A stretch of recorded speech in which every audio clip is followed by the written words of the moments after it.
Amén. Sí, vamos a leerla. Dice la palabra del Señor, la leemos en el nombre del Padre, del Hijo y del Espíritu Santo. Dice allí, porque nadie puede poner otro fundamento que el que está puesto, el cual es Jesucristo. Lo leemos una vez más. Dice allí,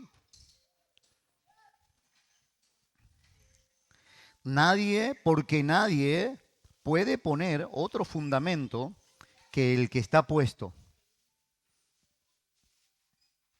Porque nadie puede poner otro fundamento que el que está puesto, el cual es Jesucristo. Me gustaría compartir con todos ustedes, hermanos, siguiendo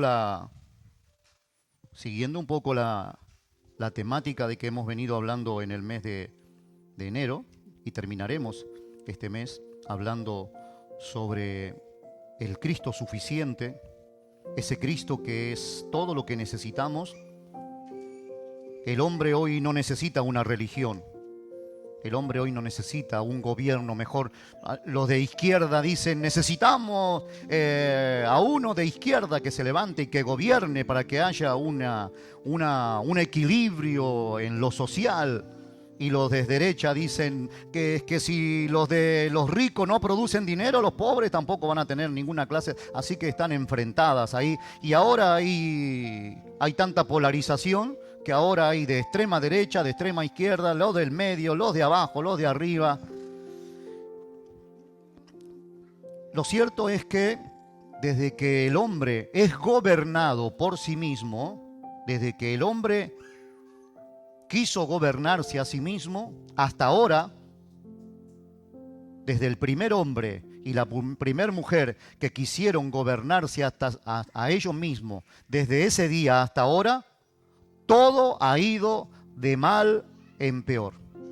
Todo ha ido de mal en peor. Hemos tenido en la historia de la humanidad, hemos tenido momentos de gloria, ¿no? Hemos tenido momentos de alivio. Hemos tenido momentos donde el pueblo prosperó, la sociedad prosperó, donde hubo justicia social, justicia civil.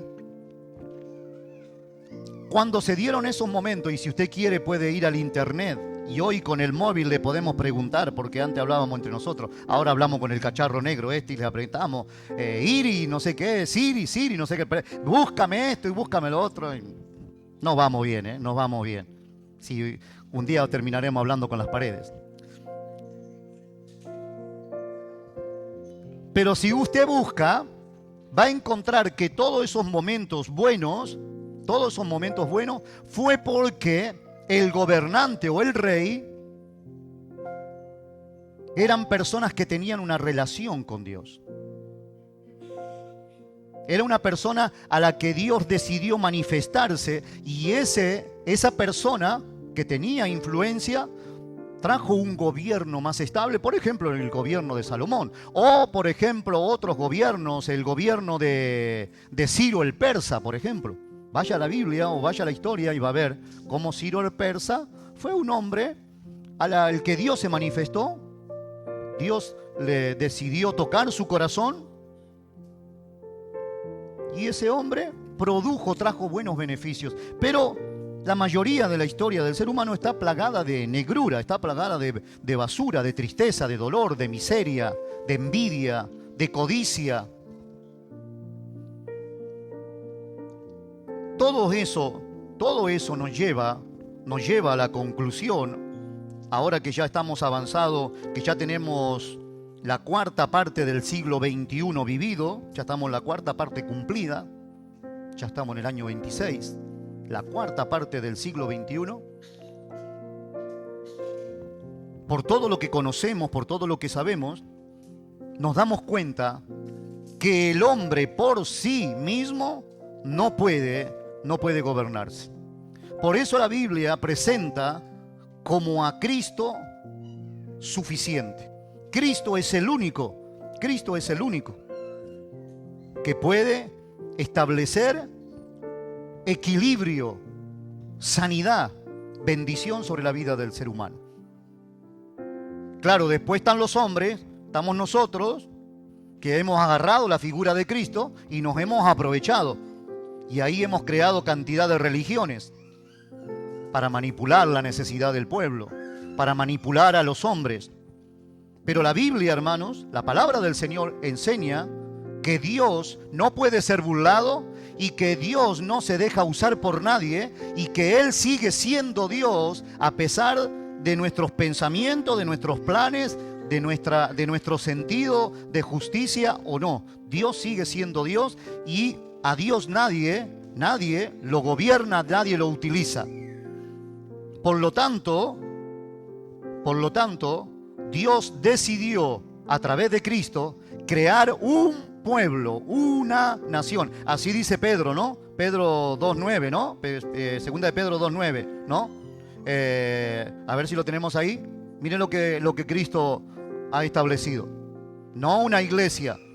Entonces, primera entonces. A ver. Es 2.9, ¿no? Si no me he hecho lío. Ahí está. Era primera, no era segunda, perdón. Mas vosotros sois linaje escogido, real sacerdocio, nación santa, pueblo adquirido por Dios, para que anunciéis la virtud de aquel que os llamó de las tinieblas a su luz admirable. ¿Quién escribe?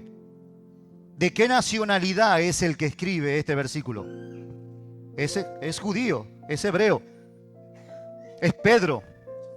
Pedro que había sido transformado. Pedro había sido transformado. Pedro era un religioso. Escuche, miren hermanos. Pedro era un religioso, pero que era sinvergüenza, era orgulloso, altanero, ventajero, peleador. Pero él era religioso. Él creía en Dios. Él decía, antes de escribir esto, nosotros somos el pueblo escogido. En el orden, por decirlo de alguna manera, estoy buscando la palabra para explicárselo bien, en el orden de la sociedad en el que Pedro vivía, o Simón, antes de conocer a Cristo, en el orden en el que él vivía casi en el penúltimo escalón. Estaban los romanos que tenían mucho dinero. Después estaban los romanos que gobernaban. Ahí estaba Poncio Pilatos, Herodes Antipas. Después estaban los romanos, los que servían a Roma, los soldados, a los que se le pagaba con sal. De ahí viene la palabra salario.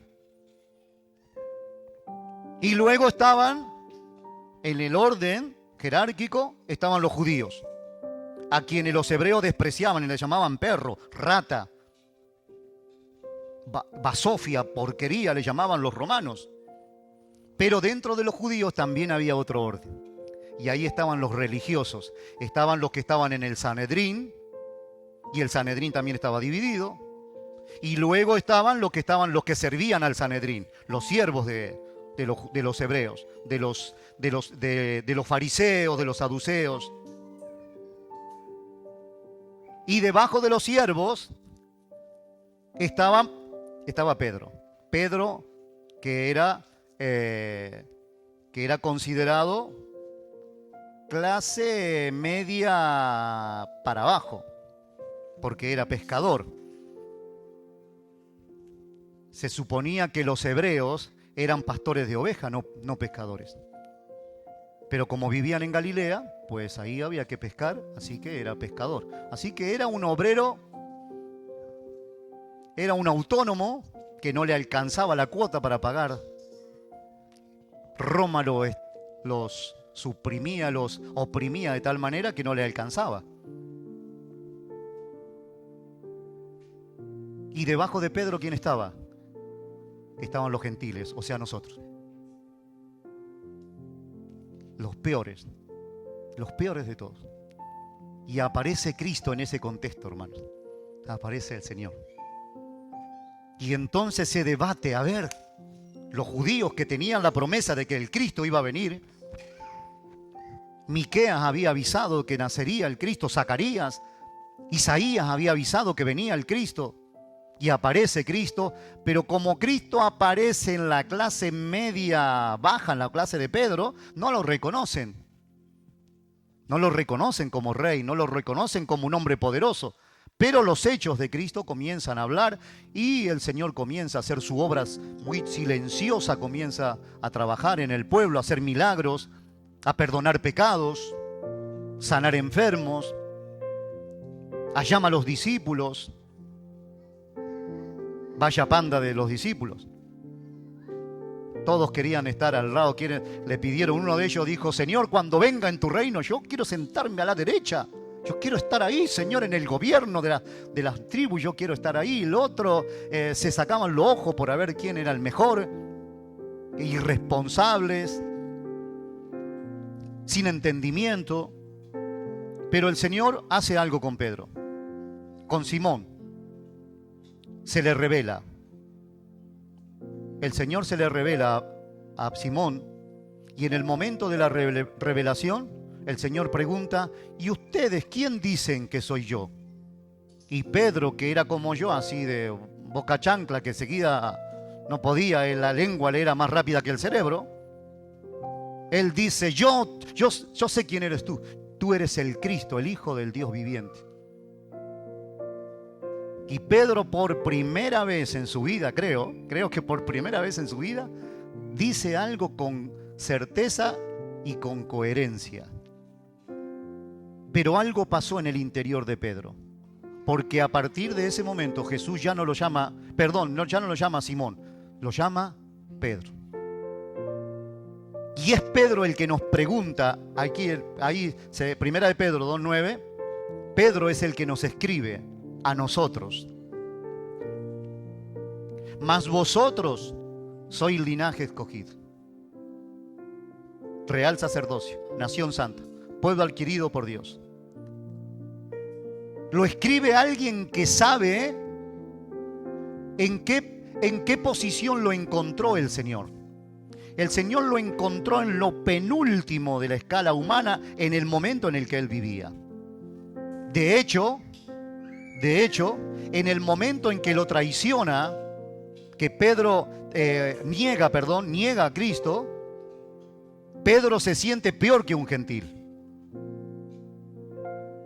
Y con el tiempo el Señor lo cambia, lo transforma, y este hombre comienza a experimentar un cambio, una transformación. Su mente comenzó a experimentar las revelaciones de Dios y Dios comienza a transformar su vida.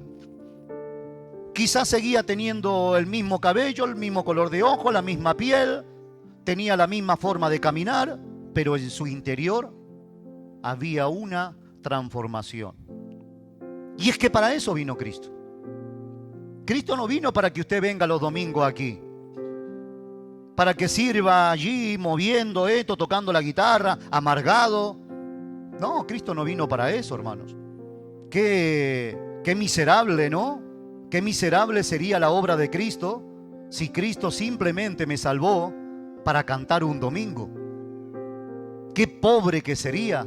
Qué pobre sería la obra de Cristo si simplemente vale para que nos creamos nosotros mejores o superiores, o para que prospere nuestro bolsillo, o para que prospere nuestro intelecto.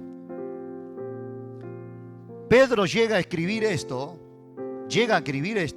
porque en su interior hubo una transformación. Este mismo Pedro, hermanos, usted lo va a leer en el libro de los Hechos, léalo en su casa, el libro de los Hechos. Él dice en su interior, no puedo tener relaciones con los impuros. Está en una casa en un momento dado orando, y de repente en la oración aparece un lienzo atado por las 4 puntas, y arriba del lienzo había animales impuros. Él está teniendo una visión.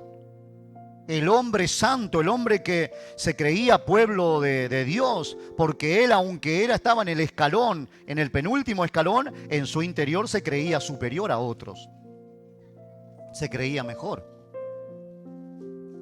Y en esa lucha interna el Señor le da una visión. Y baja el lienzo, ustedes ya lo saben, ¿no? La historia, conocen el versículo, ¿no? Baja el lienzo y una voz le dice: Pedro, mata y come.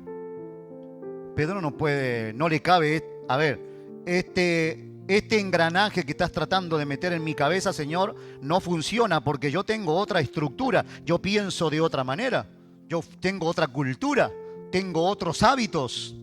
Escuche, otra cultura para todos, otros hábitos, otras costumbres, son otras mis formas, yo tengo otras actitudes, fui formado, aunque yo estaba en lo último de la sociedad hebrea, yo al final y al cabo por acá corre sangre hebrea, sangre judía, soy del pueblo escogido. Y Dios le vuelve a decir: no llames tú impuro a lo que Dios ha santificado. Pedro no sabe que Dios está ahora cambiando, va a transformar. Lo que es inaceptable para Pedro, ahora tiene que ser parte de su propia vida. Cuando él termina la visión, no se la voy a contar porque usted ya la sabe, golpean la mano, golpean la puerta. ¿Quién es? Venimos a buscar a Simón Pedro de Galilea. Nos manda a buscar Cornelio. Mientras Pedro está teniendo una visión aquí, Cornelio está recibiendo un mandato en otro lado. Y Pedro recibe en la visión y le dice: ahora van a golpear la puerta y ahora te vas a ir con esa gente y le vas a hablar de mí. Y se va Pedro allí porque recibe el mandato y se va. Y cuando está llegando a la casa de Simón, yo me imagino que Pedro ve la casa de Simón y dice: esa casa, esa es la casa de un gentil. Un judío no vive de esa manera como está viviendo. Y ahí se da cuenta que Dios está rompiendo con su esquema. Dios tiene que romper con nuestros esquemas, mis hermanos, humanos, con esquemas que llevamos de pequeño, de niños, de adolescentes, porque si no, no podrá encajar, no podrá, lo nuevo de Dios no puede encajar con lo viejo que nosotros abrazamos.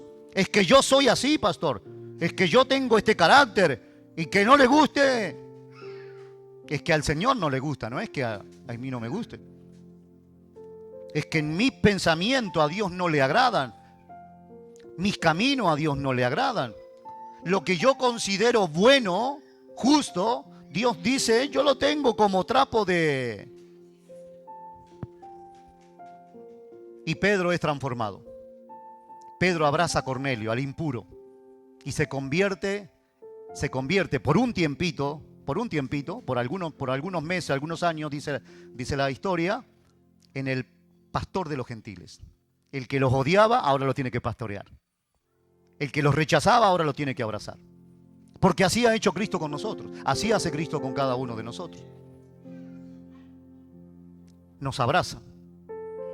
La famosa frase Dios te ama tal cual eres es una mentira. Dios te ama. Pero porque te ama te va a transformar, me va a transformar. Eso es verdadero amor. Si Dios no me transformara, no, Dios no me amara. Entonces Dios no me amara a mí. Si Dios no te transforma, si Dios no nos cambia, amigo, amiga, hermano, hermana, entonces no ha experimentado el verdadero amor de Dios. Porque el verdadero amor de Dios transforma. Y él ahora escribe, pasa el tiempo y ya es anciano cuando escribe esta carta. Y él le escribe a todos, los judíos, a los griegos, a los romanos, a todos. Él le dice: mas vosotros, le escribe a la iglesia, a los que han creído, a sus hermanos, no hermanos de sangre, de israelita, sino los hermanos que han sido comprados con la misma sangre de Cristo en la cruz del Calvario. Él le escribe: más vosotros sois linaje escogido. ¿Cómo voy a ser linaje escogido si yo no estoy en el palacio? ¿Cómo concibo yo que soy linaje escogido, real sacerdocio, nación santa, pueblo adquirido por Dios? ¿Cómo lo encajo en el día a día? Y es ahí donde a ti te toca trabajar y a mí me toca trabajar diariamente. Por eso en esta mañana mi hermano, no lo voy a terminar, pero siguiendo con el tema, Cristo es suficiente, aprovisionados en Cristo para vivir una vida de victoria. Hoy quiero hablar de Cristo, la roca inamovible que vence, de la fe que vence, la roca inamovible de la fe que vence. Vivimos en un mundo desafiante constantemente. Tenemos ataques internos en nuestro interior, miedos, incertidumbre, desconfianza, desconformidad en nosotros mismos, culpabilidad en muchos casos. Tenemos ataques de los de afuera. Una sociedad que dice que no necesitamos a Dios, que lo que necesita es un coche, que lo que necesita es un nuevo marido, es una nueva mujer, que lo que necesita es un viaje, que lo que necesita es algo material. Lo cierto es que para la iglesia, y entiéndase lo que digo, para la iglesia, o sea, para cada uno de nosotros, porque la iglesia no es esto es la asamblea de la iglesia. Esta es la congregación de los santos. La iglesia es usted, si es que ha creído en Cristo. Entonces, para la iglesia, el Señor tiene esta palabra: nadie puede poner otro fundamento. Nadie puede poner otro fundamento que el que está puesto, el cual es Jesucristo. Primera de Corintios 3:11. Porque nadie puede poner otra piedra. Ponme el versículo, por favor. Allí, gracias, hermano. Porque nadie puede poner otro fundamento que el que está puesto. El que ha sido puesto en Cristo, el que ha sido trasladado, como dice el apóstol Pedro, de las tinieblas a su luz admirable, en su interior Dios ha puesto un fundamento, una piedra. Una piedra. Si llenáramos este lugar ahora, de humo, podrían cohabitar juntos el aire puro y el humo? No.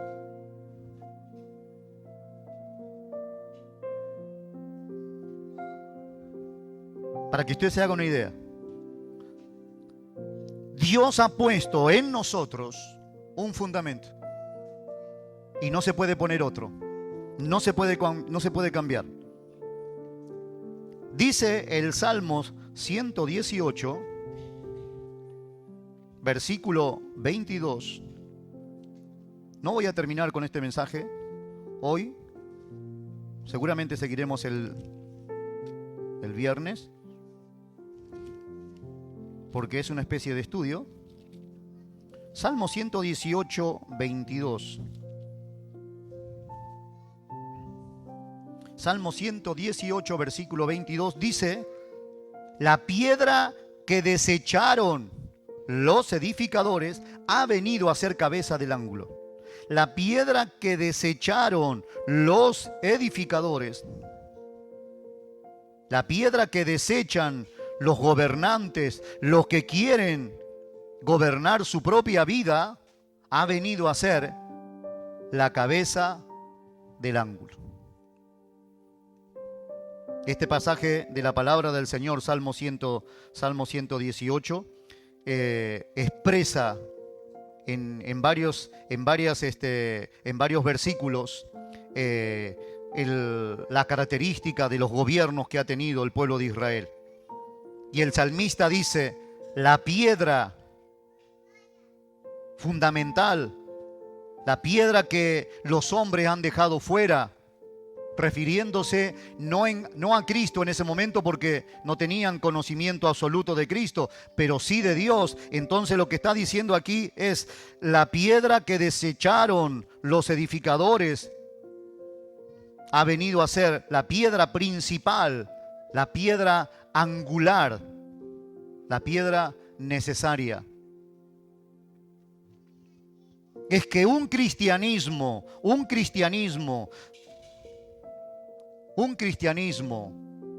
hipócrita está fundamentado en un Cristo que no se conoce. Cuando vivimos un cristianismo hipócrita es porque entonces no conocemos a Cristo.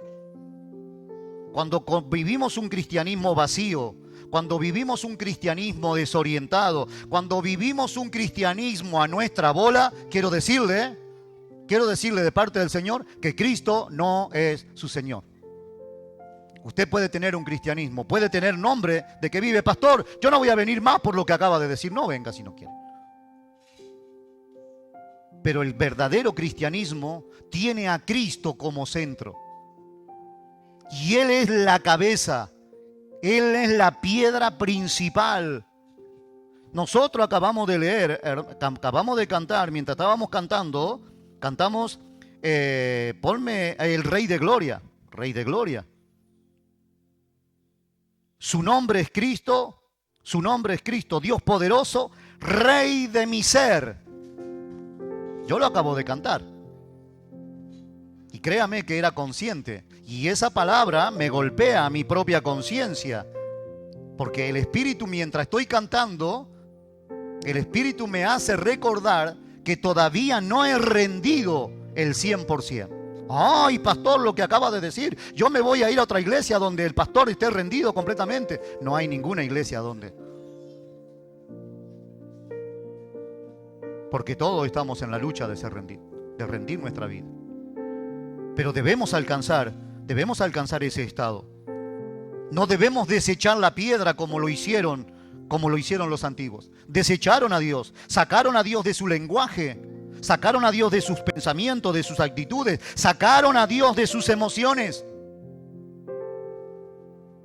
sacaron a Dios de sus decisiones diarias. Jesús en Mateo 21:42, Jesús en Mateo 21:42 va a citar este pasaje que acabamos de leer en el Salmo.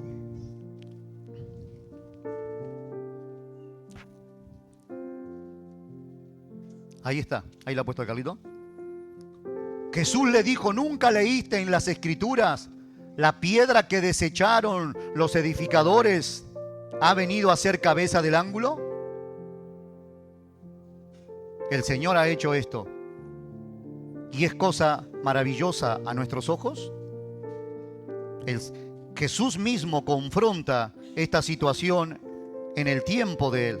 Ahora esta confrontación, hermanos, esta confrontación quiere dañarme. No, al contrario, quiere sanarme, quiere fortalecerme. Esta confrontación, esta pregunta no es para que yo salga cabreado de aquí y ahora y me enoje con Dios y me enoje con la gente y me enoje con las personas. No, esta confrontación es para decirnos que tenemos que vivir en el fundamento, porque Dios no ha puesto otro fundamento. Dios no ha puesto otra piedra. Dios no tiene otro rey. Dios no tiene otro gobernante para su iglesia. ¿Quién es la cabeza de la iglesia? El pastor, ¿no? Bueno, lo que dice el pastor. No, hermano, estamos equivocados. Si usted viene a seguir una persona, se ha equivocado. Cristo es la cabeza de la iglesia. Él es el que piensa, Él es el que decide, Él es el que propone y Él es el que dispone. Ahora, para nuestra fe,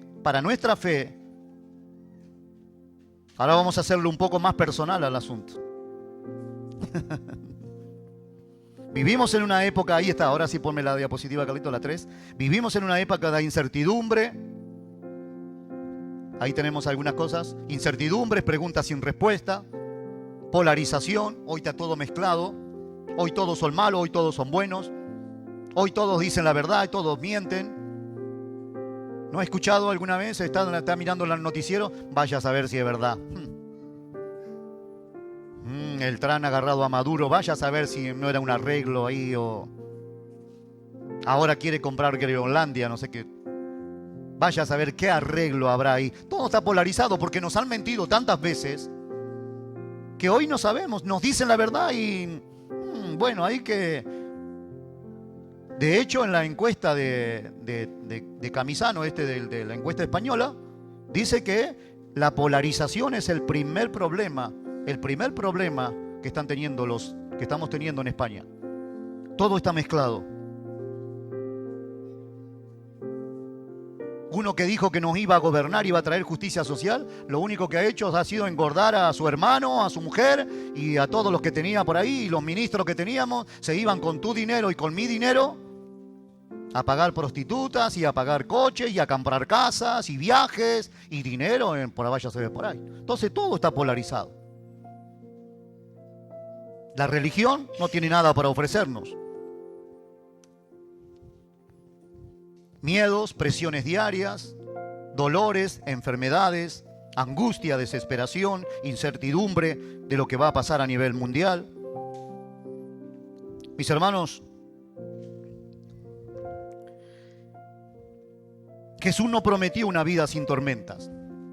El Señor no prometió una vida sin dificultades, pero sí dijo que Él sería el fundamento que no se movería. Jesús dijo, en el mundo tendréis aflicción, pero confiad, yo he vencido. Yo he vencido. La pregunta no es si vendrá más tormenta. La pregunta que deberíamos hacernos hoy es, ¿sobre qué estoy edificando mi fe? ¿Sobre qué estás edificando tu fe? ¿Sobre tus sueños? ¿Sobre tus anhelos? ¿Te levantas cada mañana agobiado por el trabajo, por las deudas, por la presión del día a día, el matrimonio, los niños? ¿O realmente te puedes levantar cada mañana con la actitud de decir, yo pertenezco al reino de los cielos? El Señor es mi Señor. Y hoy me toca trabajar, y hoy me toca tener que enfrentar dificultades, pero mi vida, mi identidad no está definida. Mi identidad no está definida por las circunstancias, sino por aquel que es mi fundamento. Primer punto, Cristo es la roca revelada por Dios. Cristo no es una invención del hombre, no es una filosofía creada por los hombres, no es un pensamiento, no es un deseo, un sueño que a alguien se le ocurrió y creó una religión, creó una imagen, un personaje y le puso argumentos. No, Cristo es la roca revelada por Dios. Y es ahí donde debe estar fundamentada nuestra fe. Mateo 16 y el verso también 18, vamos a ver cómo Dios se revela. El Señor le ha preguntado a Pedro,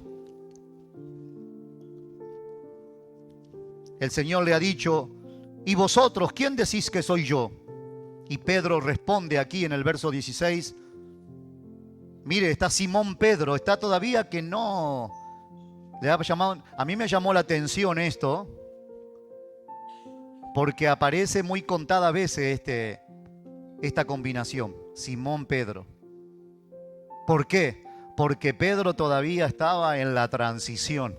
Todavía de a rato era Simón, de a rato era Pedro. De a rato te amo, Señor, y de a rato no lo conozco.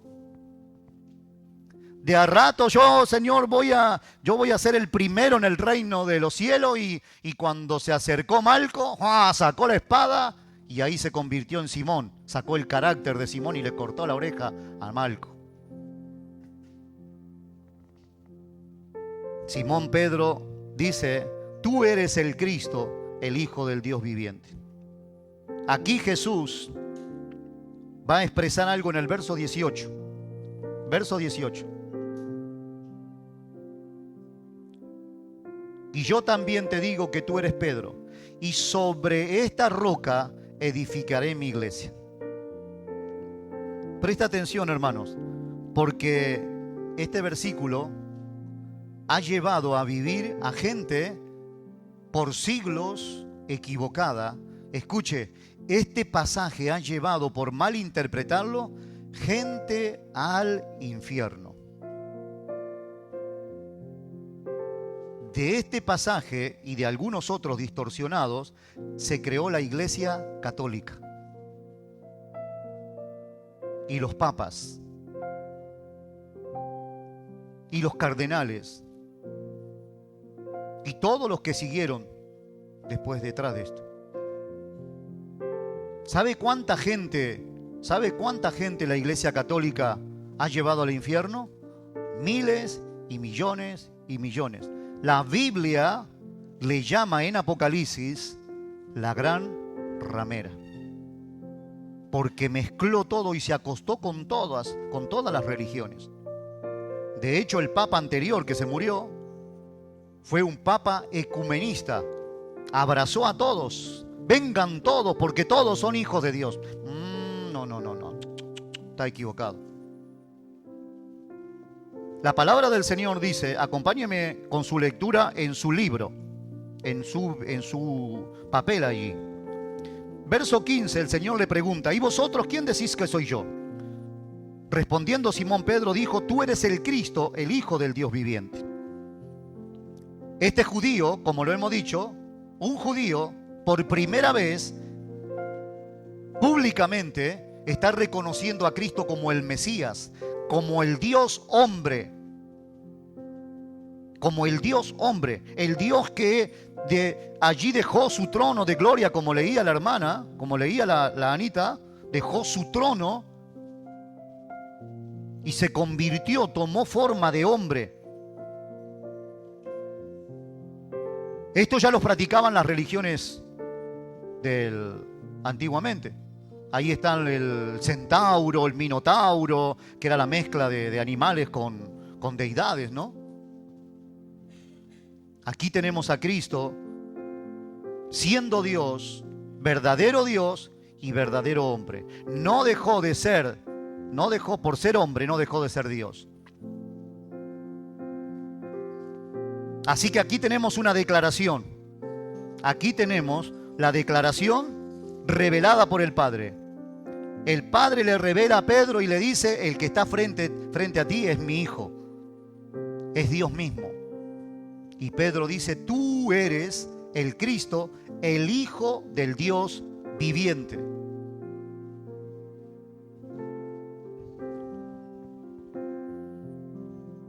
El versículo 17 dice, Jesús le responde, bienaventurado eres, Simón Pedro. Ya no está Pedro, ya no está el Pedro. Porque, mi hermano, hasta ese momento el Señor tenía una obra que realizar en el corazón de Pedro. Y le dice, bienaventurado eres, Simón, hijo de Jonás, porque no te lo reveló carne ni sangre, sino mi Padre que está en los cielos. El Padre había revelado a un hombre común, le había revelado la verdad guardada por siglos y manifestada ahora delante de Pedro. Pedro vio a Dios, Pedro palpó a Dios, Pedro escuchó a Dios, Pedro traicionó a Dios, Pedro recibió el perdón de Dios. Y dice el versículo 18, el Señor le responde ahora, después de esta revelación a Simón, yo también te digo, tú eres Pedro, y sobre esta roca edificaré mi iglesia, y las puertas del Hades no prevalecerán contra ella. ¿Qué pasó con la religión oficial? Vieron en este versículo una forma de gobernar a los pueblos. Vieron en este error una forma de poder llevar a las multitudes hacia un lado y hacia otro.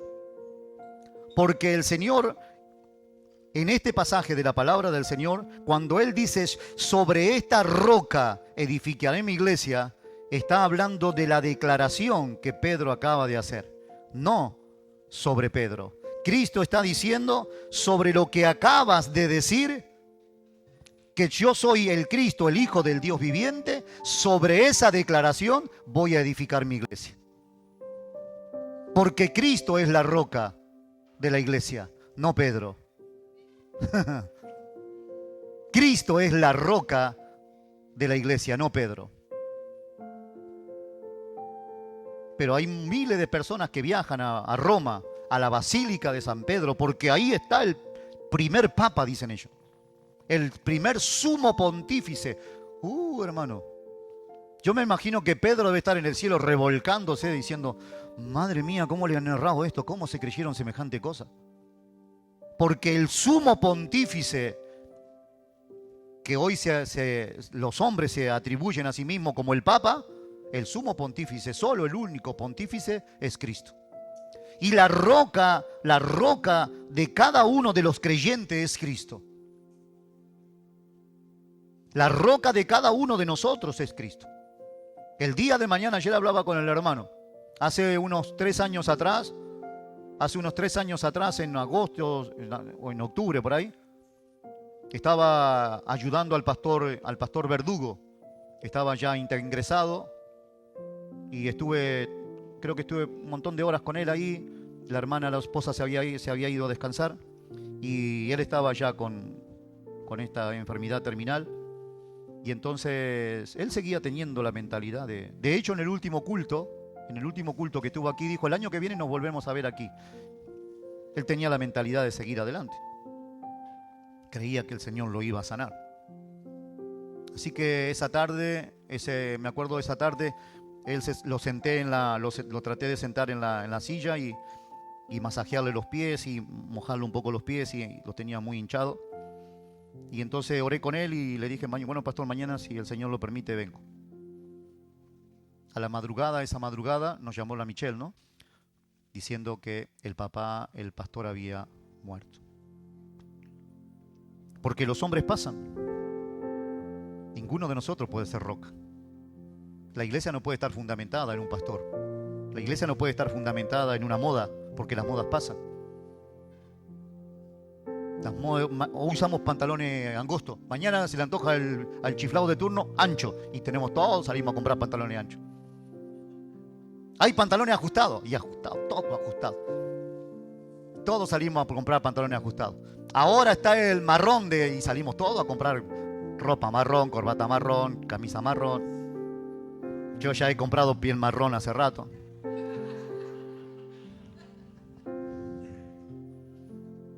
Y un día se le antoja el de turno, pantalones rotos.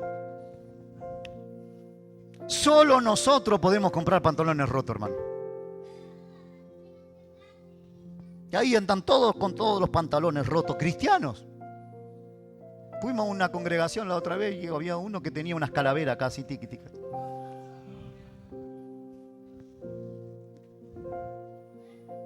Todos rotos los pantalones, despeinados. Porque las modas pasan y el hombre sigue modas. Pero el que sigue a Cristo, hermano, permanece en Él. Y los tiempos pasan. Y nuestros días pasan. Pero el que permanece en el Señor, permanece para siempre. Cristo no edifica su iglesia sobre un hombre, sobre una emoción, sobre una experiencia humana, sobre una institución humana, sino sobre la revelación divina de quién es Él. Cristo es la roca. Perdone, Pedro, pero usted no es roca de nada. Apenas es un granito de arena como todos los demás. Pedro es polvo como nosotros. Pero Cristo es la roca. Cristo es la roca. Cristo no está fundamentado en una opinión teológica, en una corriente teológica. Los pentecostales, los bautistas, los presbiterianos, los adventistas. Cristo no tiene nada que ver con eso, hermano. Lejos de eso. Cristo está lejos de eso. Cristo es la vida misma. Y el que experimenta y tiene una relación verdadera con Él, permanece. Segundo punto, Cristo es la roca probada. Cristo es la roca probada en el sufrimiento y la victoria en la cruz. Cristo es la roca probada en el sufrimiento. Isaías 28, 16. Isaías 28, 16 lo profetizó. Aunque los hermanos lo pongan ahí, yo me agarro la costumbre de leerlo siempre igual. Aquí.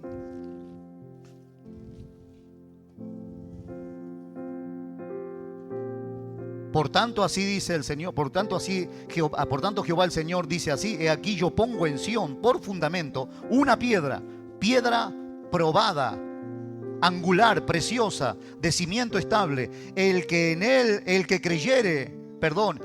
creyere, no se apresure. No se apresure, dice ahí.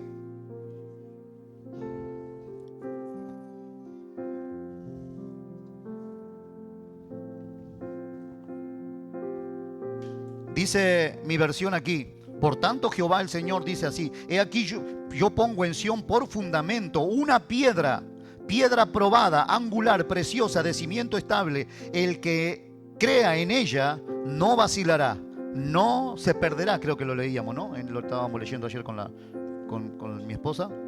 No se perderá, no se hundirá. Vendrán problemas, vendrán dificultades. Cristo es una roca probada. Cristo fue probado en el desierto, en medio de la tentación. ¿Cuántos de nosotros hemos sido tentados? Levanten la mano los tentados. ¿Cuántos han caído en la tentación?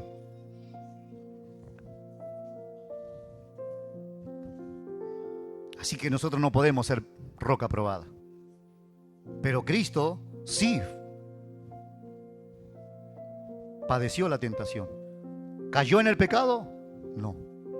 Cristo es la roca probada en el desierto.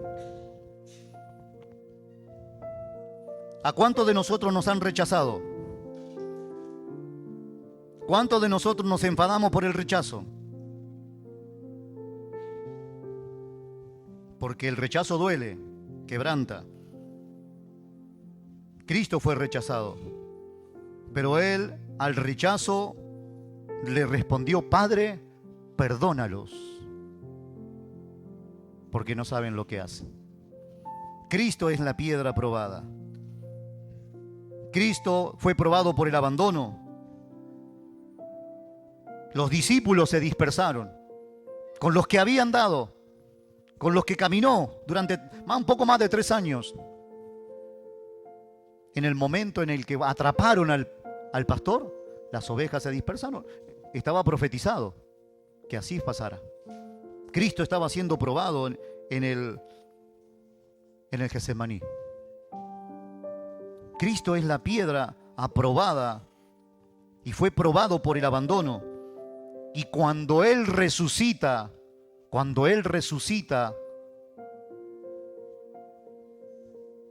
le va a decir a María: dile a mis discípulos que voy delante de ellos a Galilea, como les había dicho. Y dile a quién, a Pedro. Se acordó de Pedro. Porque, iglesia, Cristo es el único, escuche, es el único verdadero Dios y verdadero hombre que pudo cumplir con un mandamiento que Él nos pide a nosotros luego: venced lo malo con el bien. Él venció nuestro mal. El hermano pone una frase, creo, y la frase decía: hicimos tanto mal para perderte, que merecemos ser rechazados. Porque nosotros hemos hecho lo posible y hasta lo imposible para perderlo, para rechazarlo, para sacarlo de nuestra vida. Aún así Cristo nos dice que nos ama. Aún así Cristo se voltea para mirarte y decirte: aunque tú eres infiel, yo permanezco fiel. Cristo es la roca probada. probado por el sufrimiento. ¿Cuántos han sufrido en esta tierra? ¿A cuánto les tocará sufrir todavía?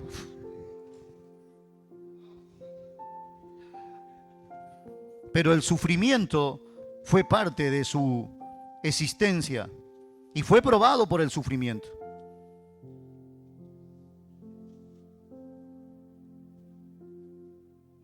Si usted busca, yo ahora no lo tengo memorizado, pero si usted lo busca en la Biblia, va a encontrar que Cristo, una semana antes, viaja de Galilea a Jerusalén. Y cuando él está entrando todavía, se va a alojar en la casa de Lázaro, en la casa de Betania, una aldea que había afuera de... Pero dice la palabra del Señor que cuando salió en ese viaje para allí, Cristo como Dios, como verdadero Dios, sabía lo que le iba a pasar allí. Sabía que iba a ser entregado en manos de los ancianos, que lo iban a torturar y que lo iban a crucificar.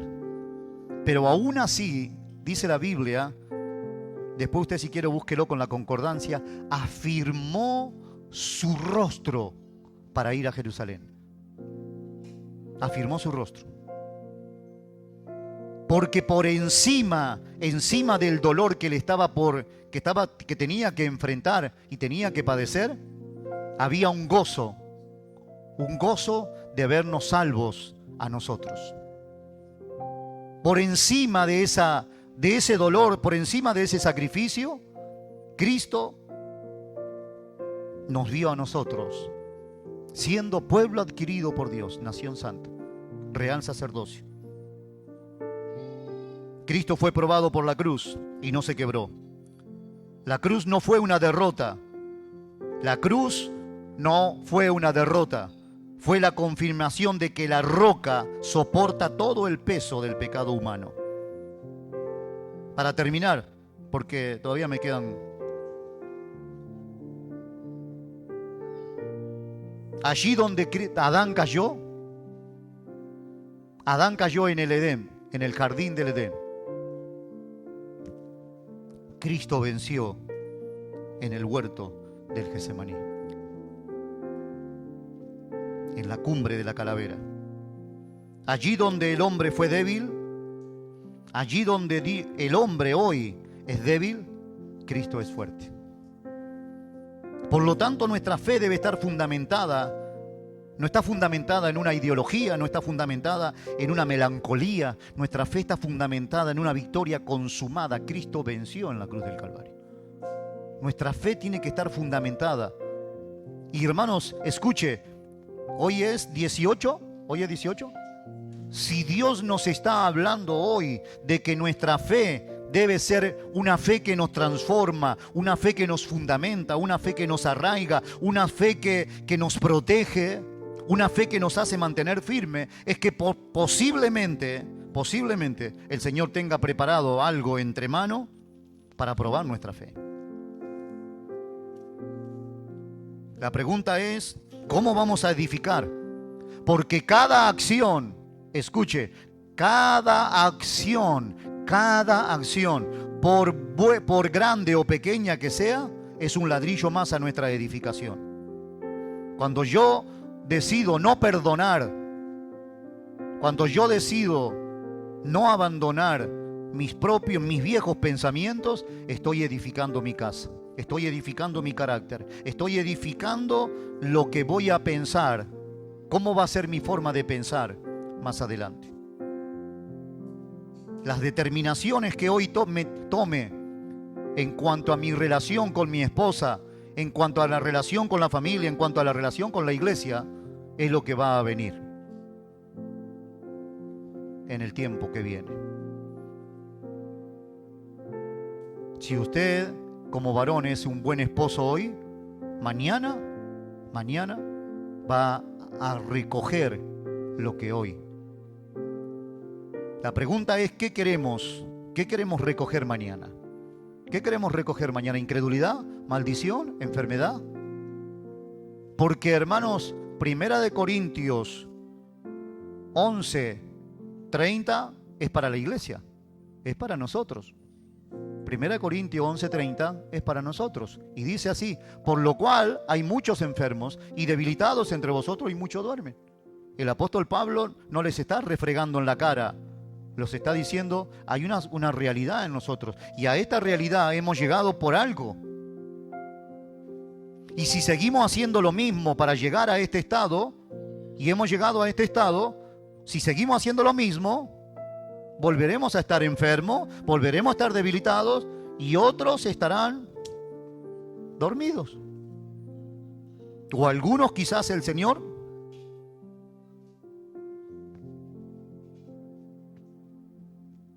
cuando alguien está enfermo, ¿qué hace? Va al médico y el médico le dice, aquí tiene una receta, usted tiene esto.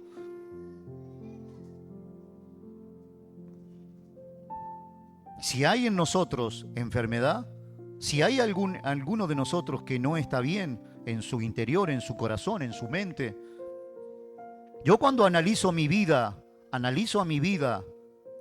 la luz de estas tres circunstancias, me doy cuenta de que puedo estar enfermo, si soy honesto.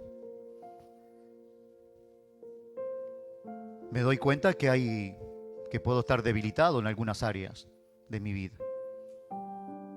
Y que quizás algunas áreas de mi vida están adormecidas. Y hoy puedo decirle al Señor, Señor, yo quiero ser sanado, quiero ser fortalecido y quiero ser despertado. Porque no quiero seguir más así. Yo no quiero hablar de un Cristo teológico, de un Cristo que, según la Biblia, dice que estaba profetizado y anunciado, y que Cristo hizo esto y lo otro, y que cada palabra significa una cosa, en hebreo una cosa, en griego otra. ¿De qué me vale si no me cambia la palabra de Dios? ¿De qué me sirve tener el título de cristiano y abajo pastor y después otro título y otro título si eso no, si sigo viviendo la misma vida? ¿No se atrevería hoy a decirle, Señor, yo quiero estar edificado verdaderamente sobre la roca? Y lo que la roca diga, lo que la roca indique, lo que la roca dirija que es Cristo, eso voy a hacer. No estamos cansados, no nos cansamos de un cristianismo mediocre, siempre lo mismo. No deberíamos decirle al Señor, Señor, renuévame, transfórmame, cámbiame, ayúdame, bendíceme, fortaléceme.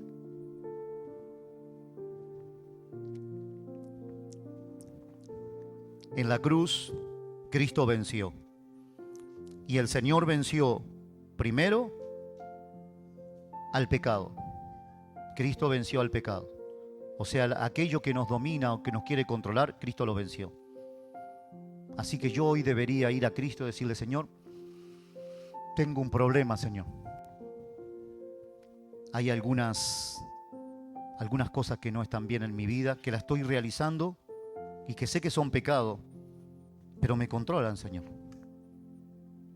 Tú que has vencido al pecado, ¿me puedes ayudar? Señor, estoy luchando con diferentes circunstancias. Me acuerdo que el Señor tuvo que sanar mi corazón de amargura.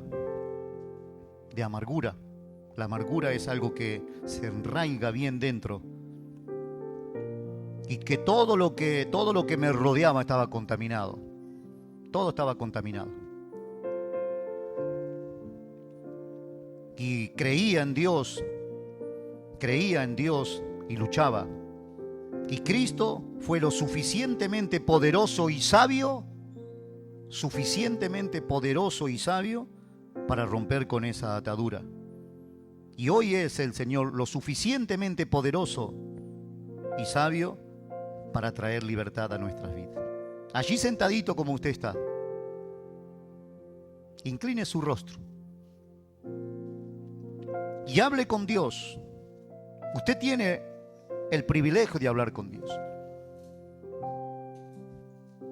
Y hoy decirle al Señor, yo verdaderamente quiero vivir y experimentar tu gobierno, Señor. Experimentar tu gracia. Los gobernantes para los que he vivido, Señor, Y para los que vivo todavía en este mundo físico, solo quieren impuestos, impuestos, impuestos y más reglas y más dominio y más control.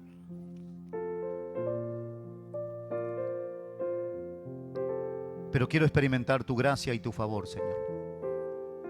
Algunos de nosotros, algunos de los que estamos aquí, en algún momento dado lo hemos experimentado, pero sin darnos cuenta, por alguna situación en nuestra vida, hemos cambiado de yugo. Y ya no llevamos el yugo de Cristo. Llevamos nuestro propio yugo de la culpabilidad.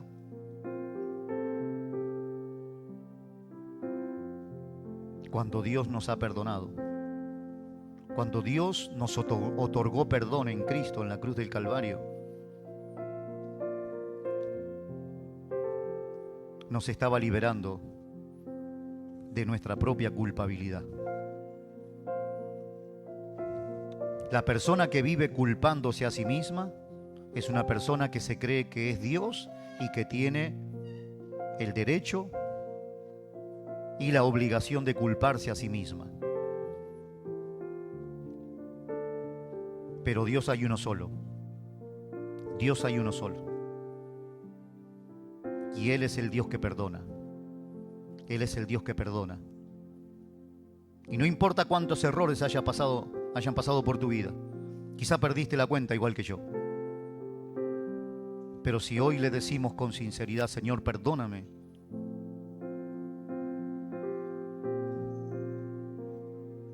Antes de conocer a Cristo pequé deliberadamente. Después que el Señor se manifestó a mi vida y comencé a conocerlo, todavía seguía pecando. Pero con el tiempo he aprendido a caminar con un Dios que perdona, con un Padre que no está con el palo para matarme. He aprendido a caminar con un Padre que no me abandona y me deja tirado en el camino,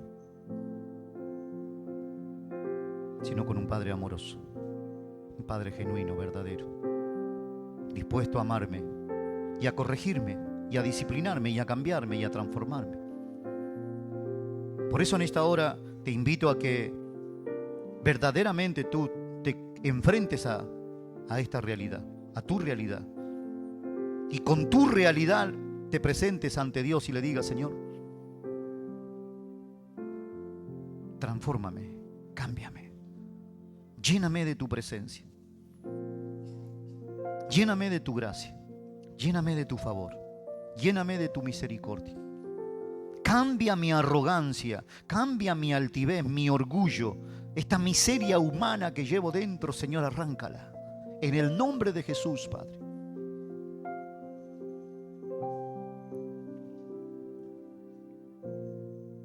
Ahora allí sentadito donde te encuentras, los necesitados de Dios, como yo, pueden levantar su mano.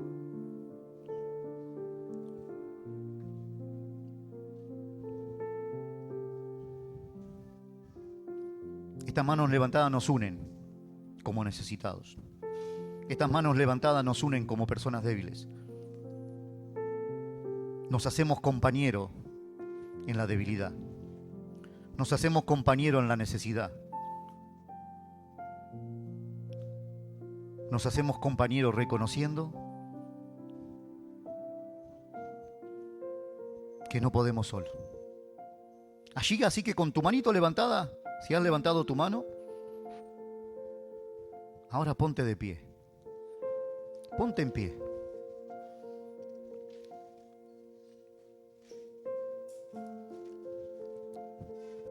Y dile al Señor: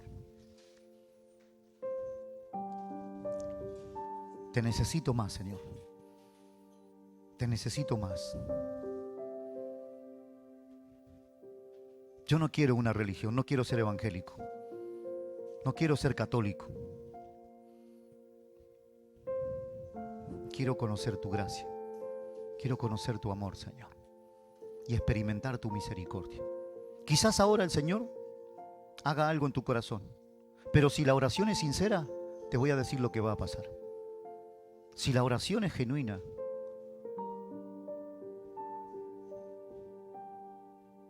la Biblia dice que Dios pesa los corazones. Dios pesa los corazones.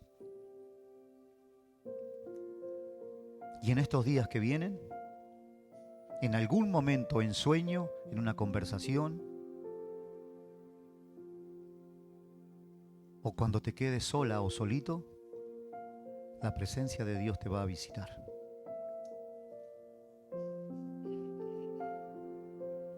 La presencia del Señor te va a visitar. Y la voz del Espíritu Santo va a susurrar en tu interior, donde nadie te puede hablar, donde nadie te conoce, en tu alma. Él te va a manifestar palabras de liberación. Palabras de liberación. Pastor, ¿cómo lo sabe? Porque la Biblia lo dice. Clama el justo y Dios le oye. Miraron a Él y no fueron avergonzados. Clamó el pueblo de Israel después de 300 y pico, casi 400 años de esclavitud. Y Dios lo oyó. Porque Dios oye el clamor del alma. Porque Dios conoce el corazón, el clamor del alma. El corazón que clama verdaderamente. Yo no puedo, Señor. Yo no puedo por mí mismo. Yo no puedo por mí misma. Y hace tiempo, hermanos, que no hacemos esto. Para los que vienen los domingos saben que hace un montón de tiempo que no hacemos esto. Pero los que se han puesto de pie pueden venir conmigo. Vamos a orar juntos. Y vamos a orar juntos. Puede venir conmigo hasta aquí. Y vamos a pedirle al Señor. Y decirle al Señor.